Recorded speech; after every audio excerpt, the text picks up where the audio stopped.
जहां पर प्रोग्राम को हम लोग क्या कर सकते हैं, राइट कर सकते हैं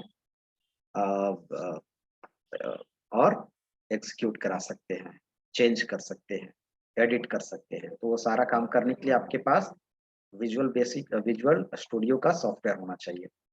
तो जैसा कि हम लोग बोले कि dot net ASP dot net framework use करने के लिए हमको प्रोग्रामिंग लैंग्वेज की जरूरत पड़ेगी। वो प्रोग्रामिंग लैंग्वेज है आपके पास C#। क्या है? C#। तो अब इसको हम लोग पढ़ेंगे कि C# क्या है, कैसे काम करता है, और इसके बारे में सीखेंगे सारी चीजें। ठीक है, तो यहां शुरू करते हैं हम लोग। C#, हम लोग C# लिखते हैं बट इसको प्रोनाउंस्ड करते हैं C#। It is an object oriented programming language. ठीक है, provided by Microsoft that runs on dot net framework. Dot net framework बता दिए थे क्या है। ठीक है, तो हम लोग को यहाँ पर C# के बारे में पढ़ना है। C# एक ऑब्जेक्ट ओरिएंटेड प्रोग्रामिंग लैंग्वेज है। जैसा कि आप जानते हैं कि जो भी आप प्रोग्रामिंग लैंग्वेजेस पढ़ते हो तो उस प्रोग्रामिंग लैंग्वेज में बहुत सारी चीज कॉमन होता है ना। जैसे आप आइडेंटिफायर टोकेंस पढ़ते हो, टोकेंस में आप आइडेंटिफायर पढ़ते हो, कहीं पर स्केप सीक्वेंसेस होता है, लिटरल कांस्टेंट पढ़ते हो, वेरिएबल पढ़ते हो, डेटा टाइप पढ़ते हो, ऑपरेटर पढ़ते हो। उसके बाद डिसीजन मेकिंग स्टेटमेंट होता है, आइटरेटिव स्टेटमेंट होता है, एरे होता है, फंक्शन प्रोसीजर होता है। ये सब बेसिक चीजें होती है जो लगभग सारे लैंग्वेजेस में होता है, प्रोग्रामिंग लैंग्वेज में। तो C# भी में एक प्रोग्रामिंग लैंग्वेज है, तो ये सारी चीजें होंगी जो आप दूसरे प्रोग्रामिंग लैंग्वेज में पढ़े होंगे। ठीक है, तरीका कुछ डिफरेंट होगा। और अगर मैं कैटेगराइज करना चाहूँ तो प्रोग्रामिंग लैंग्वेजेस को आप दो तरह से कैटेगराइज करते हैं। एक होता है आपको प्रोसीजरल बेस्ड और एक होता है ऑब्जेक्ट ओरिएंटेड, है ना। तो प्रोसीजरल क्या होता है और ऑब्जेक्ट ओरिएंटेड क्या होता है। जैसे आप प्रोसीजरल के रूप में C पढ़े होंगे, ऑब्जेक्ट ओरिएंटेड के रूप में आप पाइथन पढ़े होंगे, C++ पढ़ रहे हैं, और जावा आप पढ़ेंगे 3rd ईयर में। तो ये सब ऑब्जेक्ट ओरिएंटेड है। प्रोसीजरल में क्या होता है कि हम लोग एक बड़े प्रोग्राम्स को छोटे छोटे पार्ट में डिवाइड करने के लिए, छोटे पार्ट्स में कैटेगराइज करने के लिए फंक्शन बनाते हैं, जिसको फंक्शन कहते हैं, सब रूटीन कहते हैं, प्रोसीजर कहते हैं। यानी प्रोग्राम को फर्दर कैटेगराइजेशन के लिए फंक्शन का यूज करते हैं, वो टेक्नोलॉजी का यूज करते हैं जो आपको क्या प्रोवाइड करता है, C। ठीक है, उसके बाद ऑब्जेक्ट ओरिएंटेड में हम लोग यूज करते हैं क्या, ऑब्जेक्ट बेस्ड कैटेगराइजेशन करते हैं, क्लास वाइज कैटेगराइजेशन करते हैं। ठीक है, तो ये होता है ऑब्जेक्ट ओरिएंटेड में। ऑब्जेक्ट ओरिएंटेड C# भी एक ऑब्जेक्ट ओरिएंटेड है। ठीक है, तो ऑब्जेक्ट ओरिएंटेड के बारे में आपको ज्यादा नॉलेज नहीं, आप C++ पढ़ रहे हैं, लेकिन C++ में अभी जो चीजें पढ़ रही हैं वो प्रोसीजरल बेस्ड ही पढ़ रहे हैं। UPS का अभी तक आपको सिलेबस पार्ट नहीं आया है। एक कुछ कॉन्सेप्ट तो है आपको ऑब्जेक्ट का, कि ऑब्जेक्ट क्या है, ये मैंने बताया था कि क्या है ऑब्जेक्ट, क्या है क्लास, ऑब्जेक्ट किसको कहते हैं, बताओ ऑब्जेक्ट किसको कहते हैं, पढ़ा है तुम लोग, ये डिफिनेशन हम बताए थे ऑब्जेक्ट क्या है। पाइथन में भी कुछ पढ़ा होगा, UPS तो चीजों को समझा होगा।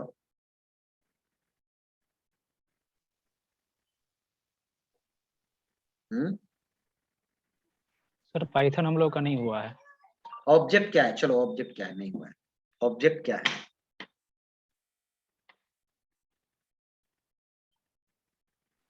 सर हम लोग क्लास डिफाइन करते हैं sir object oriented programming language में। नहीं नहीं नहीं, वो ऑब्जेक्ट क्या है मैं पूछ रहा हूँ कि व्हाट इज ऑब्जेक्ट, ये तो चीजें आप सर समझ। रियल वर्ड सर ऑब्जेक्ट बोल सकते हैं।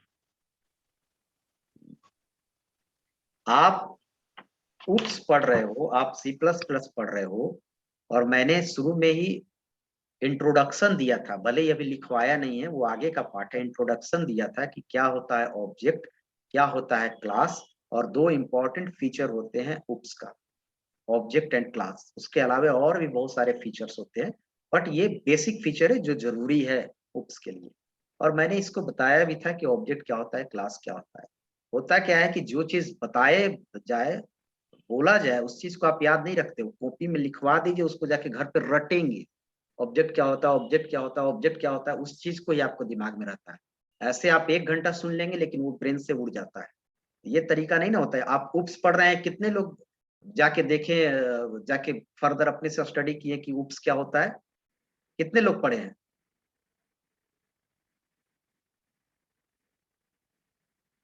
पढ़ाई का मतलब क्या होता है कि टीचर बोले वही चीज पढ़ें, मतलब सिर्फ पढ़ना भी हम ही को और पढ़ाना भी हम ही को है। आपका कुछ नहीं कि उप्स पढ़ रहे हैं, उप्स क्या होता है थोड़ा इसके बारे में हम लोग समझे, चीजों को सेल्फ स्टडी करें। आप पहला दूसरा के बच्चा नहीं ना है कि सारा टीचर बोल दें कि एबीसीडी कल रट के आओ तो कल एबीसीडी रट के आएंगे। आप खुद उप्स पढ़ रहे हैं, उप्स के बारे में आप ये चीज नहीं जान रहे कि उप्स के क्लास एंड ऑब्जेक्ट क्या होता है, जबकि पूरा एक क्लास इस पर भाषण चला था। और नहीं भी अगर आप सुने हैं, वो क्लास मिस किए, तो आप अगर उप्स पढ़ रहे थे तो क्यों नहीं कोई देखा कि उप्स क्या होता है, थोड़ा इसके बारे में जाने। कोई भी पूछ सकता है कि उप्स पढ़ रहे, उप्स होता क्या है। उप्स में 2 फीचर है, क्लास एंड ऑब्जेक्ट। कम से कम वो बता सकते हैं कि क्लास क्या है, ऑब्जेक्ट क्या है।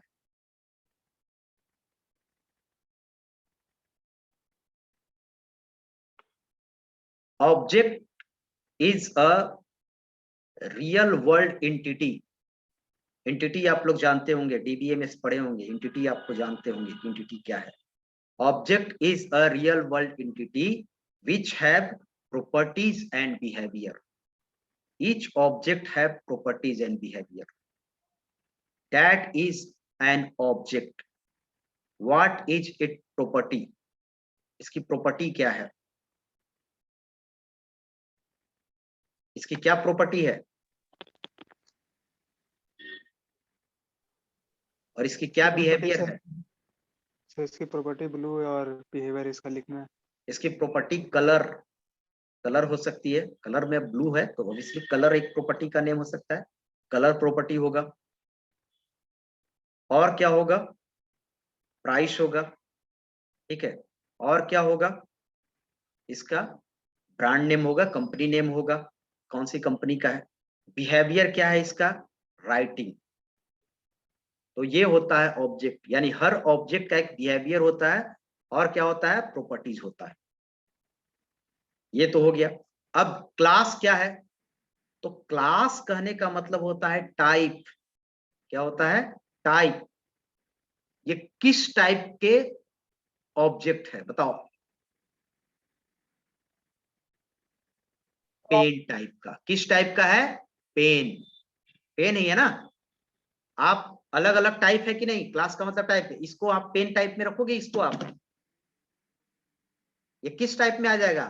मोबाइल टाइप में। और ये किस टाइप में आ जाएगा? किस क्लास में आ जाएगा? क्लास का मतलब कैटेगराइजेशन समझो, टाइप समझो। किस क्लास में आएगा?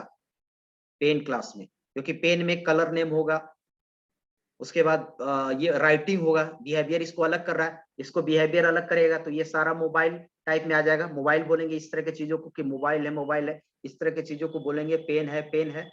तो ये ऑब्जेक्ट होता है ना। और क्लास क्या होता है कि ऑब्जेक्ट के प्रॉपर्टीज और बिहेवियर को रखता है। जैसे अगर हम निकालेंगे तो ये 2 ऑब्जेक्ट है, दोनों किस टाइप का है? किस क्लास का है? पेन क्लास का है। क्यों? क्योंकि पेन क्लास का जो प्रॉपर्टीज और बिहेवियर डिफाइन किया गया है, वो ये दोनों क्या कर रहे हैं? फुलफिल कर रहे हैं। क्या कर रहे हैं? फुलफिल कर रहे हैं। ठीक है। जैसे आप भी ऑब्जेक्ट हो। किस तरह के ऑब्जेक्ट हो आप? ह्यूमन। किस तरह के?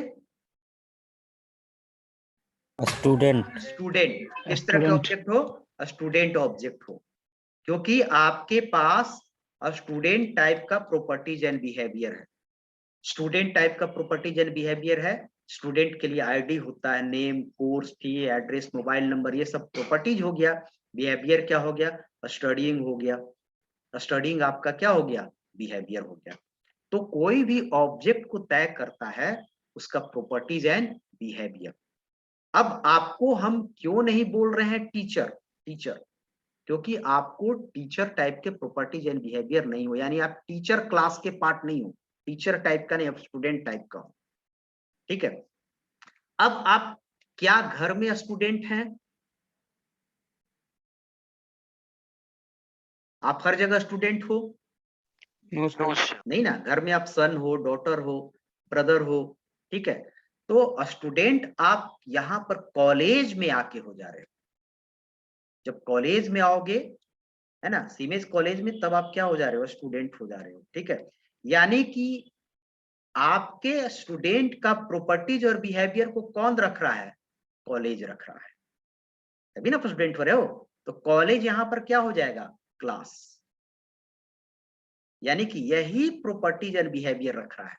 कॉलेज में आईडी है, कॉलेज में नेम होगा, कॉलेज में फी, कोर्स, कॉलेज में आपको स्टडिंग करना है, तो ये आपका ऑब्जेक्ट हो गया और ये आपका क्या हो गया, क्लास हो गया, कॉलेज।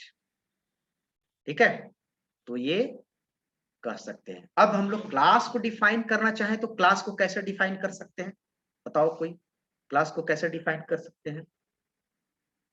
ऑब्जेक्ट को तो डिफाइन कर लिए कि it's a real life entities which have properties and behaviour. What is class? Sir, class is a structure which has object and object has its property and behavior. ठीक है, अब बता सकते, हाँ ये बोला सही है, एक लाइन तुम्हारा सही कि class is a structure, template, framework. Framework है, एक स्ट्रक्चर। कॉलेज क्या है, एक स्ट्रक्चर ही है ना, जब तक स्टूडेंट नहीं आएगा तब तक कुछ है उसमें, एक स्ट्रक्चर, एक ढांचा है। तो class is a structure, blueprint, framework which contain properties and behavior of object। जो ऑब्जेक्ट के प्रॉपर्टीज और बिहेवियर को रखता है वो क्लास है। क्योंकि आप के प्रॉपर्टीज और बिहेवियर को एक कॉलेज रखा हुआ है, तभी आप स्टूडेंट कहा रहे हो। आप रेलवे स्टेशन पर चले जाइएगा, स्टूडेंट नहीं होंगे, आप क्या हो जाएंगे, कस्टमर हो जाएंगे। आप घर पर चल रहे हैं, स्टूडेंट नहीं होंगे, क्योंकि घर आपके प्रॉपर्टीज एंड बिहेवियर को नहीं रखा हुआ है। तो क्लास को अगर हम डिफाइन करेंगे तो class is a template, framework, है ना, blueprint which contain, which binds up, which encapsulate properties and behavior of object। ठीक है, तो ये हो गया हमारा दोनों का डेफिनेशन। अब थोड़ा सा इस चीज को सुन लीजिएगा। अब आते हैं हम लोग ये प्रोग्राम के भाषा में आ सकते हैं। तो प्रोग्राम की भाषा में अगर हम लोग चाहें तो क्लास, पहले अगर हम लोग पहले क्लास बनाएंगे, अगर क्लास एंड ऑब्जेक्ट बनाना होगा तो सबसे पहले क्या बनाएंगे, क्लास। सबसे पहले आप कॉलेज बनाएंगे तभी ना उसमें स्टूडेंट आएगा, ये पहले आप स्टूडेंट ले लेंगे। ठीक है, तो पहले आप क्लास बनाएंगे। तो हम लोग उप्स में सबसे पहले एक क्लास बनाते हैं। अब क्लास बनाने का अलग अलग होता है कि क्लास कीवर्ड से बनता है या बुक्स पढ़ेंगे तब बनेंगे। अब क्लास के अंदर क्या चीज रहेगा, क्या रहता है, प्रॉपर्टीज एंड बिहेवियर। किसका प्रॉपर्टीज एंड बिहेवियर, ऑब्जेक्ट का, ऑब्जेक्ट का। ठीक है, तो यहां पर प्रॉपर्टीज को हम लोग रिप्रेजेंट करते हैं किसके, वेरिएबल, वेरिएबल के थ्रू, जिसको हम लोग कहते हैं डेटा भी कह सकते हैं, वेरिएबल के थ्रू। क्योंकि आईडी अगर लेना है तो आईडी के लिए आईडी वेरिएबल लेंगे, नेम के लिए नेम वेरिएबल लेंगे, फादर नेम के लिए वेरिएबल लेंगे, और बिहेवियर को रिप्रेजेंट करते हैं फंक्शन, फंक्शन के थ्रू। यानी कि अगर प्रोग्राम में देखा जाए, प्रोग्रामिंग लैंग्वेज में, तो क्लास के अंदर क्या होता है, वेरिएबल्स एंड फंक्शन, यही दो चीज होता है। एक से ज्यादा वेरिएबल हो सकता है, एक से ज्यादा फंक्शन हो सकता है। क्लियर है, समझ गए?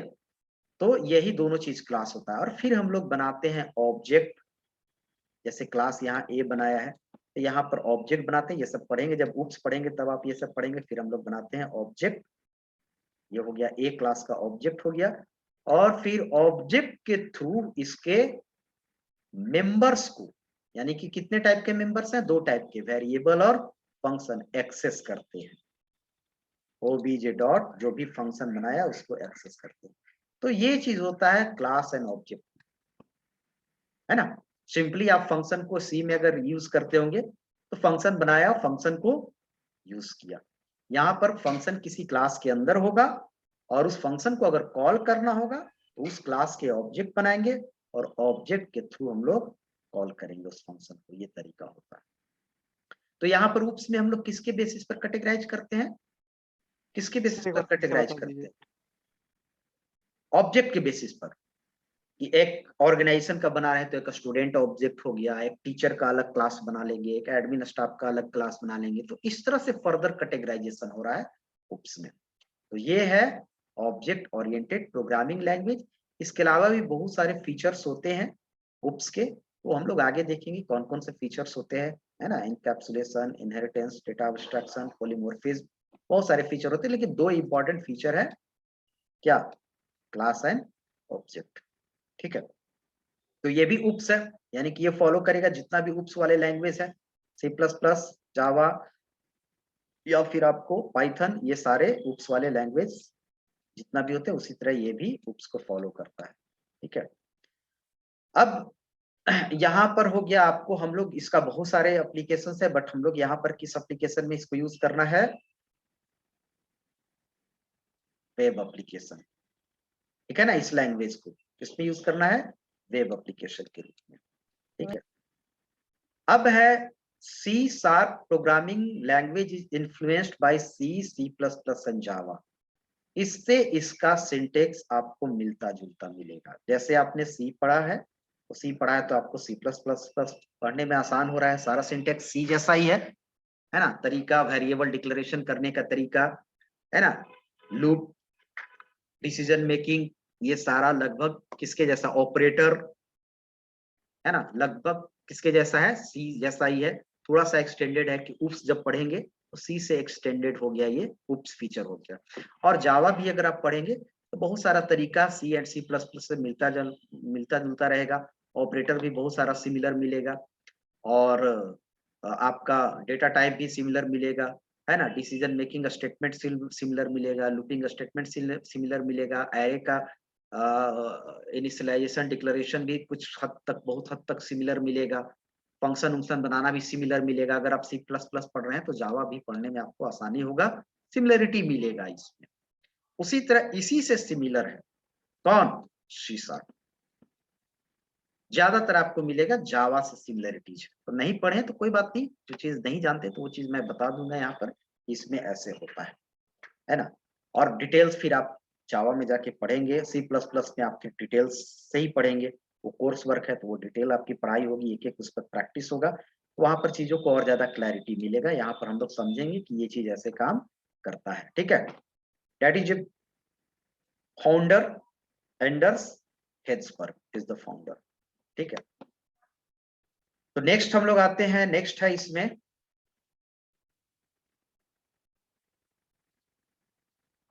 सिंपल, सबको समझ में आ रहा है, modern programming language, object oriented, scalable and updatable. इसका मतलब क्या है, तो बाकी चीजें तो समझ रहा है। सिंपल लैंग्वेज, सारा लैंग्वेज सिंपल कहता है, इसलिए लैंग्वेज सिंपल है कि इसका C से C++ से और जावा से कोडिंग मिलता जुलता है। C लगभग बेसिक सब लोग पढ़े होते हैं। ठीक है, तो चीजों को समझने में आसानी होगा। स्केलेबल एंड अपडेटेबल क्या है, सर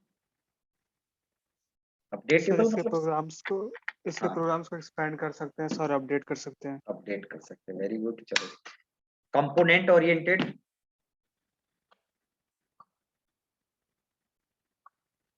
कंपोनेंट ओरिएंटेड स्केलेबल मतलब एक्सटेंड करना, खींचना।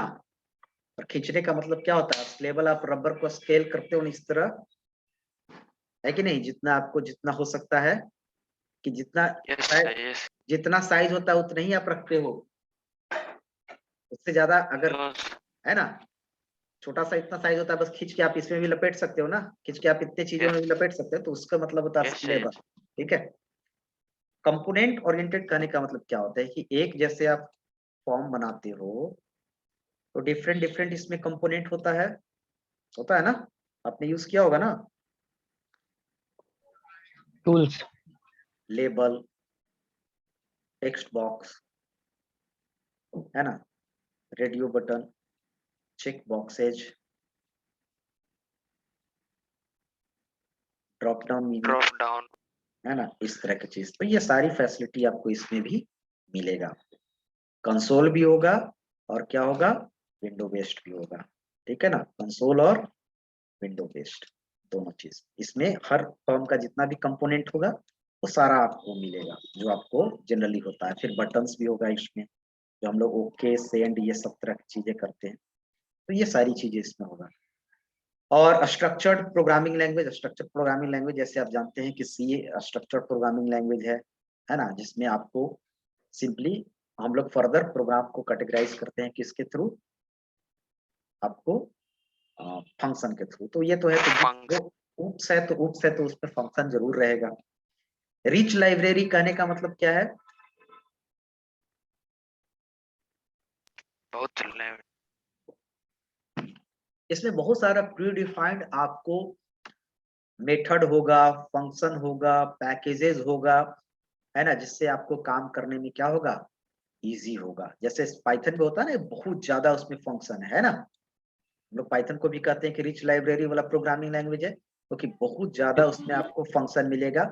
आप सी प्लस प्लस में उतना फंक्शन नहीं देखिएगा जितना आपको कितने में मिलेगा, पाइथन में मिलेगा। हर एक काम करने के लिए उसमें फंक्शन बना हुआ है, यानी कि जो प्री डिफाइंड चीजें हैं वो उसके लाइब्रेरी में होगा, यानी कि उसका काफी बड़ा लाइब्रेरी होगा, तभी नहीं बहुत सारी आपको प्री डिफाइंड चीजें दे रही है। तो ये सारा चीज इसका क्या है, फीचर्स है, फास्ट स्पीड। तो ये इसका फीचर है। अब हम लोग देखेंगे एक कोड को एग्जीक्यूट करा के कि कैसे कोड इसका एग्जीक्यूट करेगा, और हम लोग समझेंगे इसको। ठीक है, तो आइए इस कोड को हम लोग देखते हैं। सर इसमें कोड लिखना कम पड़ेगा जैसे सी और C++ से, इसका अगर लाइब्रेरी रिच है तो? लिख सकता है, तुम यूज भी कर सकता है ना। अगर उसका फंक्शन यूज करना है तो तुम यूज कर सकते हो, कोई दिक्कत नहीं, वो फंक्शन दे देगा, तुम यूज करो। अगर नहीं दिमाग में है तो तुम खुद भी बना सकते हो, जैसे रिवर्स करना है तो उसका फंक्शन दिया हुआ, तुम उसको यूज कर लो। कोई जरूरी नहीं कि रिवर्स के लिए हम, बहुत सारा काम है उसमें, बीच में रिवर्स आ गया तो कोई जरूरी नहीं कि हम रिवर्स अपना लॉजिक से करें। हमारे पास फंक्शन है, उस फंक्शन को यूज कर लेंगे, ठीक है, उसका काम करेंगे, उस आपके ऊपर डिपेंड है। Okay sir.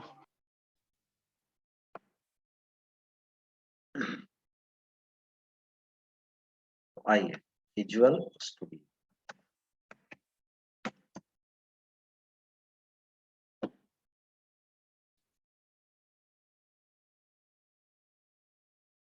ये डाउनलोड कर लिए सारे लोग, डाउनलोड कर लिए, इसको इंस्टॉल कर लिए हैं? यस सर, डाउनलोड हो गया।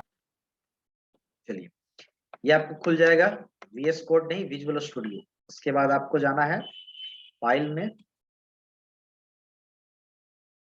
न्यू, न्यू के बाद प्रोजेक्ट। प्रोजेक्ट में आपको यहाँ पर ये जो खुलेगा आपका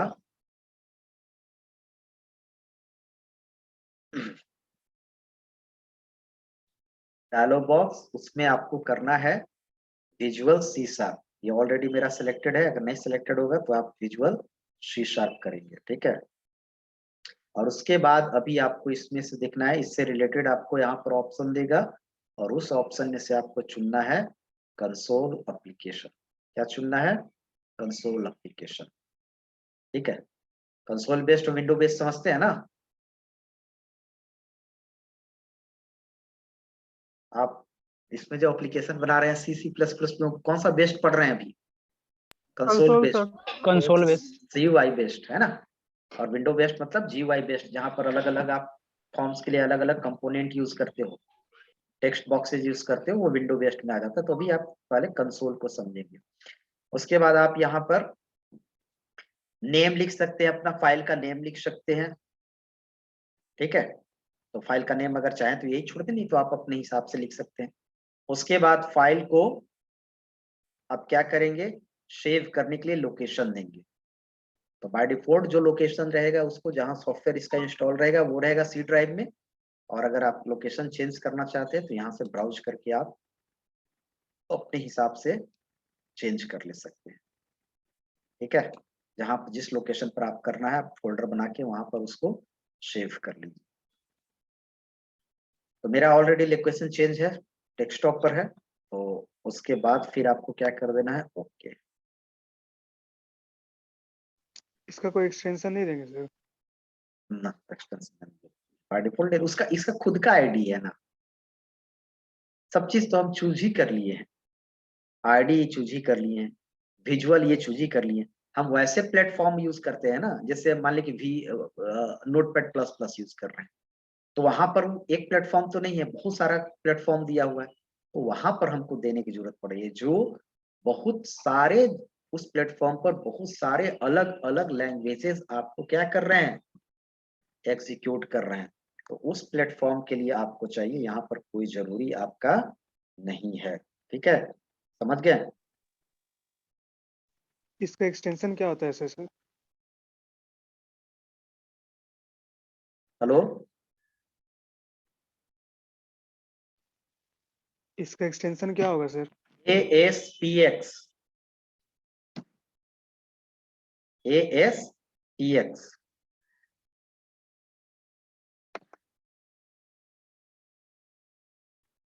और एक फाइल का नेम होगा आपको .cs। ठीक है, CS स्टैंड्स फॉर C#। तो आपको देने की जरूरत नहीं है, ये बाय डिफॉल्ट ले लेगा। आप दे भी सकते हैं, अगर दे देगा तो कोई दिक्कत नहीं है, ये बाय डिफॉल्ट भी ले लेगा। क्लियर है?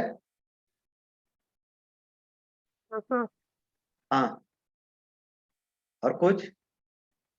चलिए, तो ये खुला आपको, इसमें से आपको बाकी पैकेजेस अभी अनवांटेड है, आपको जरूरी नहीं है, इतना चीज हम रखने देते हैं। ये स्ट्रक्चर आपको देगा। अब देखिए, आईडी के होने से फायदा ये हो रहा है कि बहुत सारा स्ट्रक्चर आपको पहले से ही दे रहा है, आपको लिखने की जरूरत नहीं है। अब हम लोग यहाँ से समझेंगे चीजों को, तब धीरे धीरे हम लोग थोड़ा ऊपर की ओर जाएंगे। ये अब समझे रहते आसानी से, जब आप सपोज अगर आप जावा पढ़े रहते तो इन चीजों को हमको समझाने की जरूरत नहीं होती, आपको बोलते कि सीधे जावा में जैसे करते थे वैसे ही यहाँ पर मेन मेथड है। क्योंकि जावा नहीं पढ़ रहे तो कुछ चीजें हमको समझाना होगा यहाँ पर। जैसे हमारे पास कोई भी प्रोग्राम में एक मेथड होता है जिसको ऑपरेटिंग सिस्टम इन्वोक कर रहा है, वो मेथड कौन सा होता है?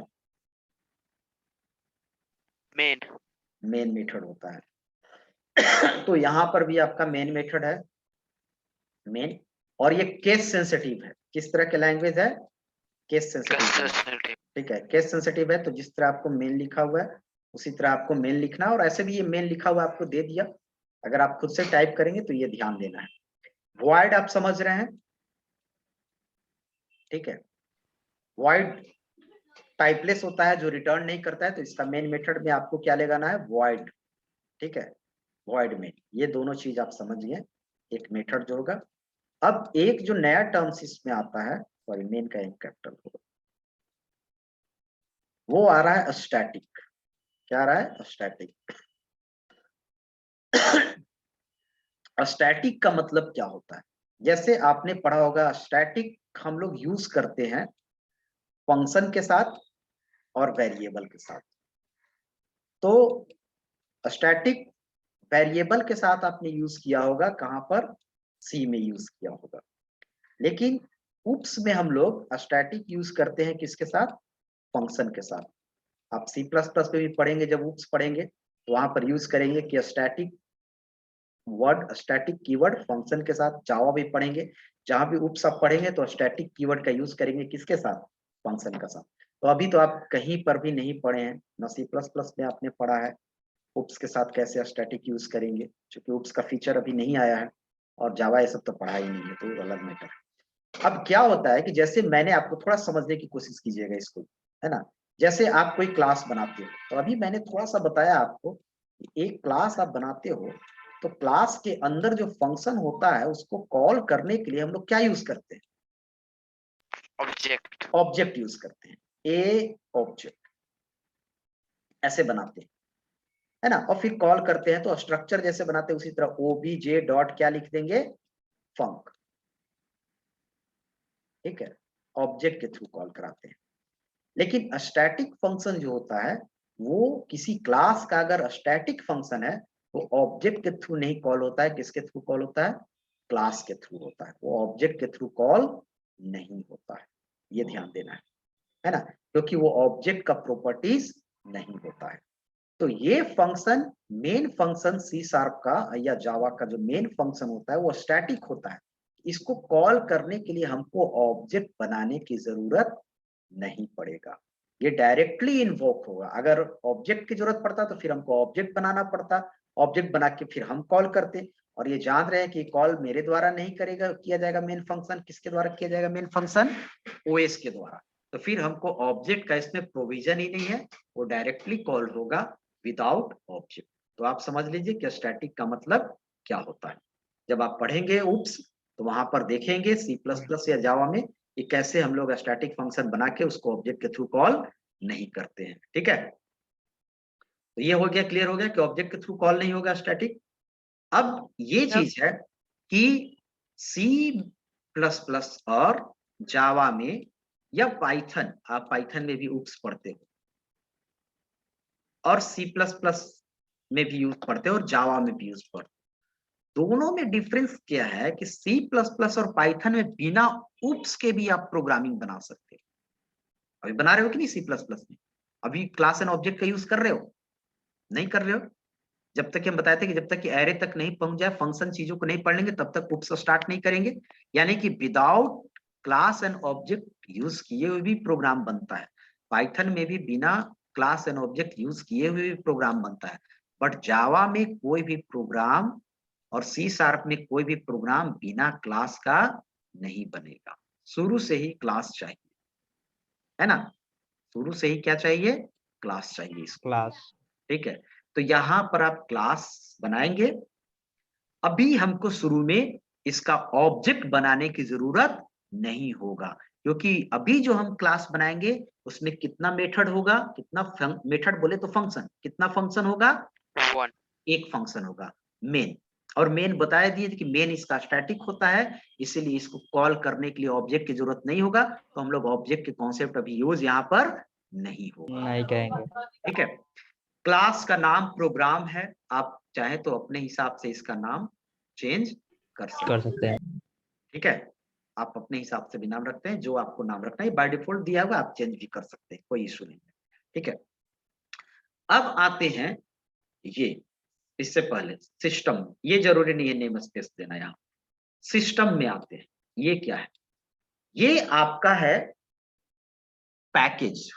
ठीक है, जैसे आप यूज करते हैं कोई भी फंक्शन, ठीक है, C और C++ में, तो उस फंक्शन का आप क्या करते हैं, लाइब्रेरी फाइल पता करते हैं, यानी कि हेडर फाइल पता करते हैं कि किस हेडर फाइल में वो है, और उसका आप हेडर फाइल ऊपर मेंशन करते हैं इंक्लूड कीवर्ड के द्वारा। करते हैं ना, कि अगर आप यूज कर रहे हैं printf तो आप उसके लिए लिखते हो header file, stdio.h, cin use करते हो तो iostream.h।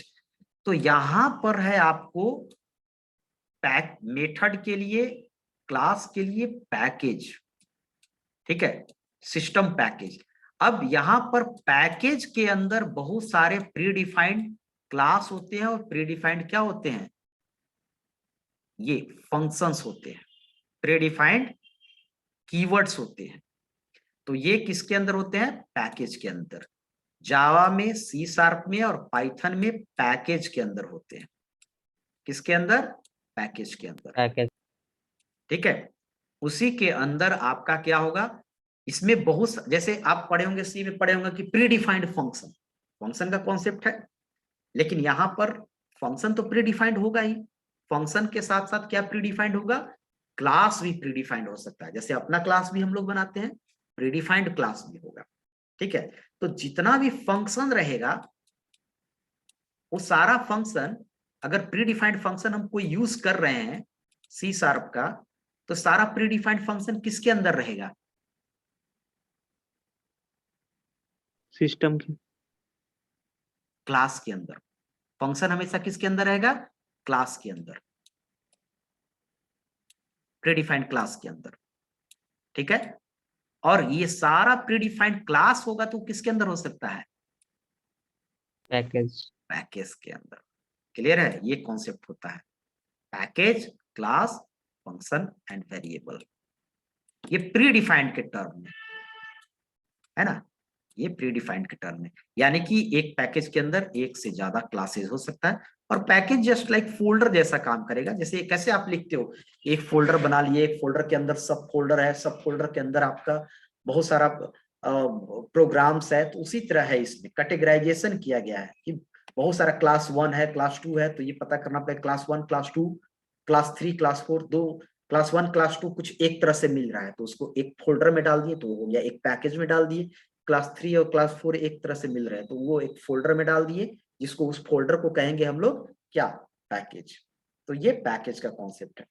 अब ये सिस्टम पैकेज के अंदर क्या है वो अभी हम यूज नहीं किए, तो पहले वो यूज कर रहे हैं कि क्यों इसको जरूरत पड़ेगा।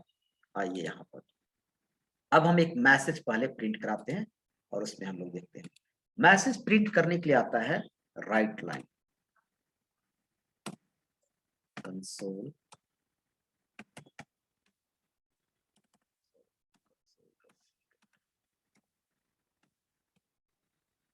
Console dot right line semicolon और ये वेलकम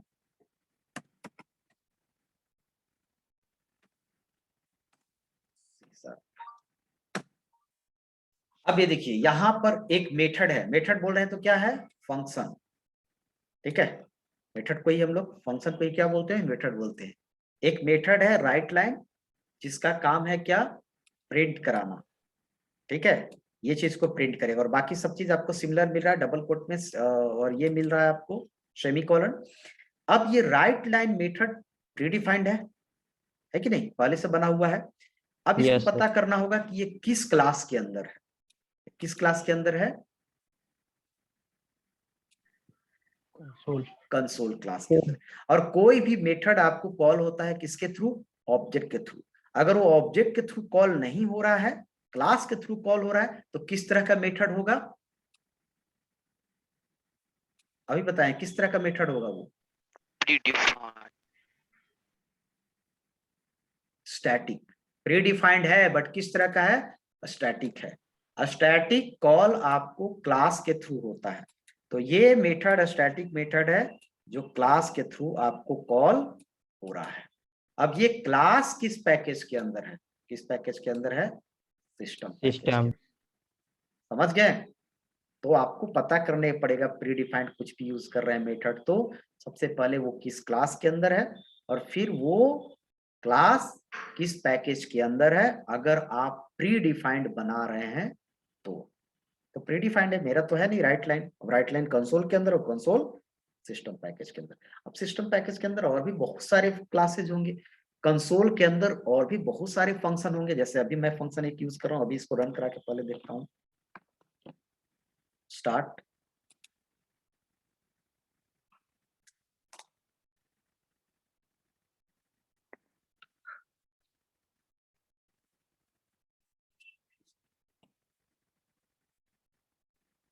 आउटपुट आया बट उसको होल्ड नहीं कर रहा है, तो उसको होल्ड करने के लिए हम लोग को Alt F5 कहाँ पहुंच गया तुम,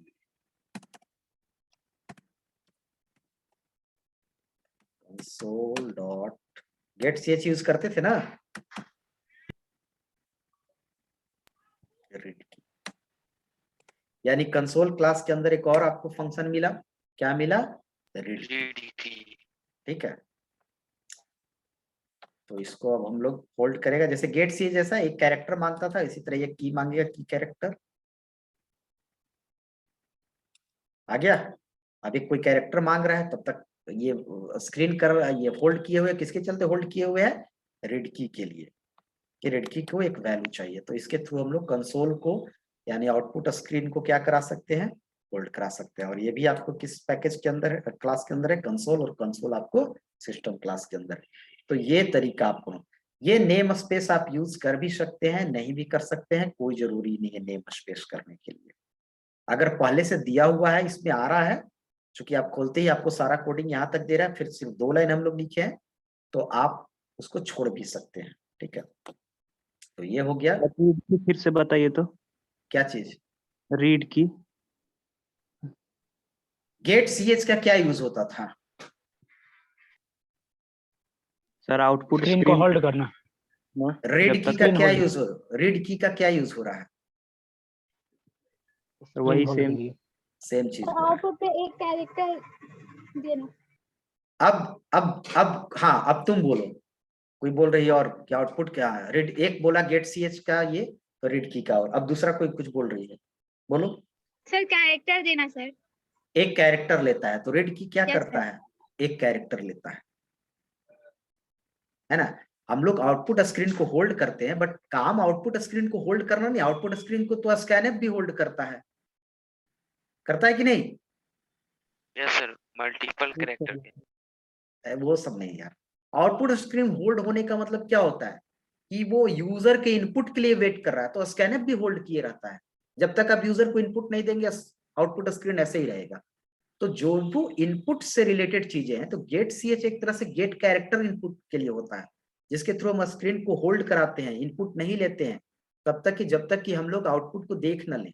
तो उसी तरह रीड की भी काम कर रहा है। ये इनपुट यूजर से इनपुट खोज रहा है, एक कैरेक्टर इनपुट खोज रहा है, और कैरेक्टर हम दे नहीं रहे हैं, कर्सर ब्लिंक कर रहा है, एक कैरेक्टर मांग रहा है यूजर से, और हम दे नहीं रहे हैं क्योंकि मेरे को आउटपुट देखना है यहाँ पर। ये अगर हम दे देंगे तो देखिए हट गया, और एल हम दिए, एल कौन रीड किया? रीड की यूज किया। तो होता है कि एक कैरेक्टर इनपुट लेने के लिए, लेकिन हम लोग अपने हिसाब से इसको यूज करते हैं, है ना। काम इसलिए नहीं होता है कि आप हमेशा पढ़ेंगे गेट ch और read key is use to hold output screen, नहीं, काम दूसरे के लिए होता है, हम लोग अपने हिसाब से इसको यूज करते हैं। तो यहां पर भी read keys take any character value from keyboard, clear है? इस तरह हो जाएगा। अब आपको अलग भी मैसेज आप दे सकते हैं। सर यहाँ रीड की एक मेथड हो गया ना सर? हाँ, रीड की प्रीडिफाइंड मेथड हो गया, और इसका प्रीडिफाइंड मेथड आपको कैमल केस में होगा इस तरह से। हर एक मेथड का पहला लेटर क्या होगा? कैपिटल। अगर दो लेटर का कॉम्बिनेशन है तो दोनों लेटर का पहला लेटर क्या है? कैपिटल। रीड की राइट लाइन, देखिए प्रीडिफाइंड में आप अपना कैसे भी बना सकते हैं अपना मेथड, लेकिन अगर इसका रूल फॉलो करके बनाइएगा तो भी अच्छा ही है। आप अपने के लिए कुछ भी एक कौन कैपिटल कौन स्मॉल ले रहे हैं उस मतलब नहीं है, लेकिन प्रीडिफाइंड जितना है इस तरह होगा। तो रीड की क्या है यहाँ पर? फंक्शन। कंसोल क्या हो गया? क्लास। और ये क्या हो गया? पैकेज। और पैकेज का कॉन्सेप्ट आप जावा में पढ़ेंगे, C++ में पैकेज का कॉन्सेप्ट नहीं है, जावा में पढ़ेंगे पैकेज का कॉन्सेप्ट, उप्स जब पढ़ेंगे तो, और फिर आप पढ़ेंगे पाइथन में पैकेज का कॉन्सेप्ट पढ़ेंगे, ठीक है। तो आप समझिए इस चीज को। और आप राइट एलएन है, राइट भी लिख सकते हैं। राइट एलएन आपको क्या करेगा? राइट और राइट एलएन में क्या अंतर हो जाएगा? न्यू लाइन में ले आएगा, न्यू लाइन जनरेट करेगा खुद से, ठीक है। तो आपको इस तरह से समझ रहे हैं? तो ये आपका बेसिक हो गया। अब आपको मैं, हाँ बोलो। सर ये जो कंसोल लिया है सर क्लास, वो तो कहीं क्या?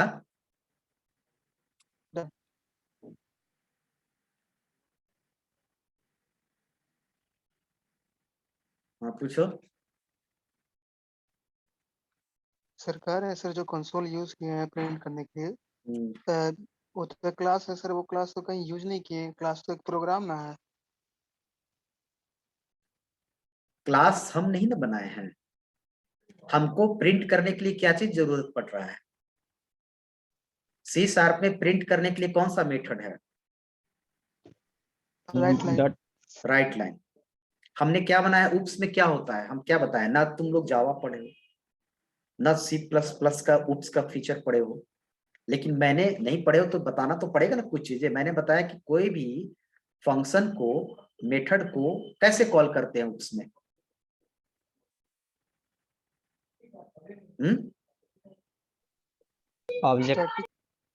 ऑब्जेक्ट के थ्रू। अगर सिंपल रहा तो, स्टैटिक रहा तो किसके थ्रू कॉल करते हैं? क्लास के थ्रू। तो हम लोग राइट लाइन के पता करेंगे ना बाबू कि राइट लाइन किस क्लास के अंदर है। राइट लाइन किस क्लास के अंदर है? कंसोल। लिखेंगे कंसोल डॉट राइट लाइन। अब इसको रट लो कि कंसोल, अगर हम कह सकते हैं कि कंसोल डॉट राइट लाइन के थ्रू ये प्रिंट होता है, लेकिन हम तोड़ के इसको बता दें कि राइट लाइन क्या है, कंसोल क्या है। अब हर एक प्रीडिफाइंड क्लास C# में किस में होता है? पैकेज के अंदर।